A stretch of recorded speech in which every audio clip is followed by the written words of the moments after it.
So I called up Lalit's office and we got a meeting. This was, I think, 2008, on the back of ICL, which had what was a bit of a, well, not a success. So Lalit Modi suddenly announced IPL. So a few years back in GroupM only, we had sort of, he was that time, I think, the treasurer of BCCI. There was some meeting and we had actually gone and made a presentation to him. They were coming out with rights. So we had done our own analysis of what TV rights could recover both in India markets and international markets. And we had made that presentation to them. At that point in time, the number that we had given him, I still remember the number, $290 million.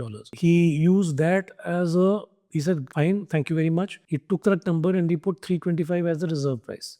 Okay. And finally, it went to $612 million. So now, at that point in time, that was then, so maybe 2.5 years, 2005, 6 it was. So in 2008, when we went to him, we tracked everything that we had told him for that and came back and said, listen, we've gone series by series. This is what we told you. And actually, our numbers are pretty correct. And the 612 is not something that's actually going to happen. And fact is that it wasn't.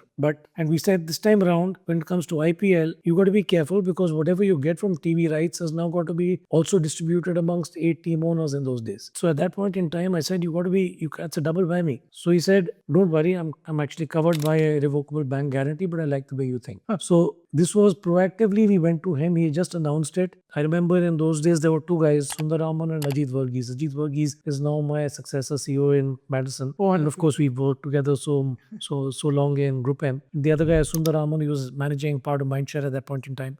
So he, of course, went on to become the CEO of IPL Asia. So I remember we were just three of us talking when it had been announced. So he said, we need to go and get this. So they had said that, can you get us a meeting? I said, hey, let's try. So I called up Lalit's office and we got a meeting and we had this. The rest is history. So we worked with him and he was, I must say, it was very, very exciting working because it was very result oriented. We had to deliver the marketing that we had to deliver certain TV ratings, which it did. It had to get certain stadium occupancy, which it did. And it turned out to be a huge success.